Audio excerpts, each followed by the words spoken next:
आज के वीडियो में हम बात करेंगे भारत के महिला व बाल विकास मंत्रालय के नॉर्थ इंडिया से रिलेटेड फूड चार्ट के बारे में, जिसमें बताया गया है कि प्रेगनेंसी के दौरान गर्भवती महिला को प्रातःकाल उठने से लेकर रात को सोने तक किन किन भोजन पदार्थों का कितनी मात्रा में और कितने समय के अंतराल पर भोजन खाना चाहिए, जिससे महिला व शिशु दोनों के अंदर पोषक तत्वों की भरपूर मात्रा हो सके।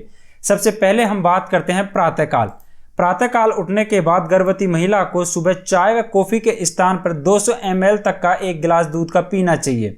अगर गर्भवती महिला को पहले से ही उल्टी जैसी समस्या है तो वह दूध के गिलास पीने से पहले टोस्ट भी खा सकती है। इसके बाद सुबह का नाश्ता करते समय करीब 8 बजे के आसपास महिला को 75 ग्राम तक का अनाज खाना है, जिसके अंतर्गत आप 3 रोटी या 3 पराठे भी खा सकते हैं। अगर आप रोटी व पराठे नहीं खाना चाहते तो उसके स्थान पर 1.5 कप दलिया भी प्रयोग कर सकते हैं। इसके साथ आपको 15 ग्राम तक दाल और आधा कप वेजिटेबल करी जो 100 ग्राम तक हो उसका भी प्रयोग करना चाहिए। ऑप्शनल के रूप में दिया गया है, अगर कोई महिला एक उबला अंडा भी खा सकती है या इसके स्थान पर थोड़ा बहुत पनीर जो 30 ग्राम तक हो सकता है, इसका भी प्रयोग कर सकती है। अब बात करते हैं मिड मॉर्निंग की। मिड मॉर्निंग में करीब 10:30 बजे के आसपास प्रेगनेंसी के दौरान गर्भवती महिला के शरीर में तरल पदार्थों की पूर्ति के लिए इस समय आपको एक मौसमी के फल का प्रयोग करना चाहिए। इसके बाद दोपहर के भोजन में करीब 1 बजे आप 2 कप चावल जो 100 ग्राम तक हो, या चावल अगर आप खाना नहीं चाहते हैं तो इसके स्थान पर आप 4 रोटी जो 100 ग्राम तक अनाज को प्रदान करती हो उसका प्रयोग कर सकते हैं।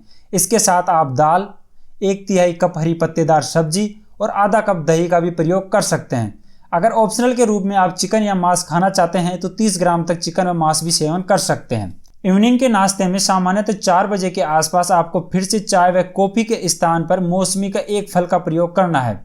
अगर आप मौसमी के फल का प्रयोग नहीं करना चाहते तो आप केला, संतरा, अमरूद का भी प्रयोग कर सकते हैं और इसके साथ आप मेवे जो 30 ग्राम तक हो उसका भी सेवन कर सकते हैं। रात के भोजन में करीब 8 बजे के आसपास वही भोजन ग्रहण करना है जो दोपहर के भोजन में किया जाता है। आप 2 कप चावल जो 100 ग्राम हो या इसके स्थान पर 4 रोटी जो 100 ग्राम अनाज को प्रेफर करती हो, उसके साथ आधा कप मटर की दाल और 1/3 कप हरी पत्तेदार सब्जी का भी सेवन कर सकते हैं।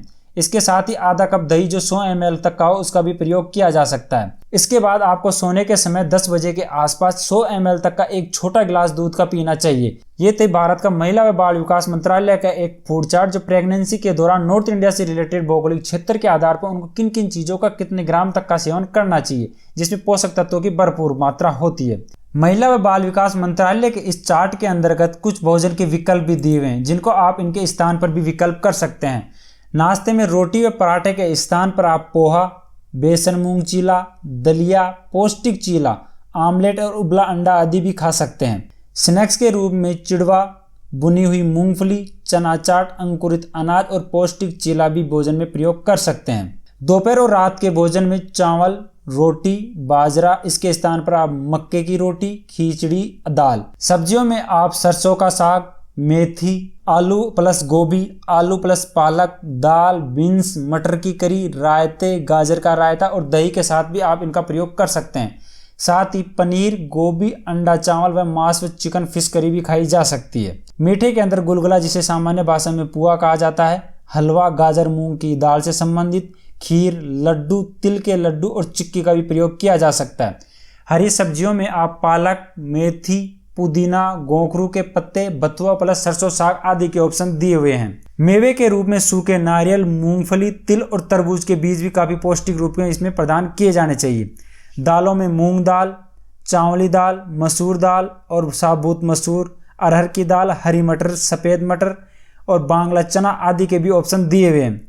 फलों के अंदर आप संतरा, अमरूद, आम, मीठा नींबू, माल्टा, आंवला, अनार, केला आदि का भी प्रयोग कर सकते हैं। ये थे भोजन के विकल्प के रूप में बताए हुए। इसी चार्ट के अंदर गर्भवती महिलाओं को सामान्यतः 3 कैटेगरी में बांटा गया है। सामान्य गर्भवती महिला जिसका बॉडी मास इंडेक्स 18.5 से 23 तक होता है, उस महिला का प्रेगनेंसी के दौरान कम से कम 10 किलो वजन बढ़ना चाहिए। अल्प पोषित गर्भवती महिला वह महिला जिसमें पोषक तत्वों की कमी होती है, वह शारीरिक रूप से थोड़ा कमजोर होती है। उस महिला का बॉडी इंडेक्स मास 18.5 से कम होता है, तो उस महिला का प्रेगनेंसी के दौरान कम से कम 13 किलो तक वजन बढ़ना चाहिए। तीसरी कैटेगरी में रखा गया अति पोषित गर्भवती महिला, जो शारीरिक रूप से हेल्थी होती है और उसके अंदर पोषक तत्वों की भरपूर मात्रा होती है। ऐसी महिला का बॉडी मास इंडेक्स 23.0 होता है। ऐसी महिला का प्रेगनेंसी के दौरान 7 से 10 किलो तक वजन बढ़ना चाहिए। इसी के साथ जो कमजोर महिला और हेल्थी महिला है उनके लिए कुछ अलग से इंस्ट्रक्शन भी दिए हुए हैं। अधिक वजन वाली गर्भवती महिला को गर्भावस्था के दौरान चीनी, रिफाइंड, अनाज और तेल आदि का प्रयोग कम करना है। साथ ही मेवे और तिलहन का सीमित मात्रा में सेवन करना होता है। जो महिला कमजोर होती है, अल्पोषित गर्भवती महिला है, उसका प्रेगनेंसी में 13 किलो वजन बढ़ना चाहिए। और गर्भावस्था के दौरान ऐसी महिला को दालें, मेवे और तेल का सेवन की मात्रा में थोड़ी वृद्धि करनी चाहिए। ये थे भारत के महिला व बाल विकास मंत्रालय की एक डाइट चार्ट जो नॉर्थ इंडिया के भौगोलिक क्षेत्र के आधार पर बनाई गई है। इसमें साफ साफ लिखा हुआ है मांसाहार खाद्य पदार्थ के सेवन के लिए केवल क्षेत्रीय, धार्मिक और सांस्कृतिक स्वीकृति और उपलब्ध सामर्थ्य के अनुसार दी जाती है।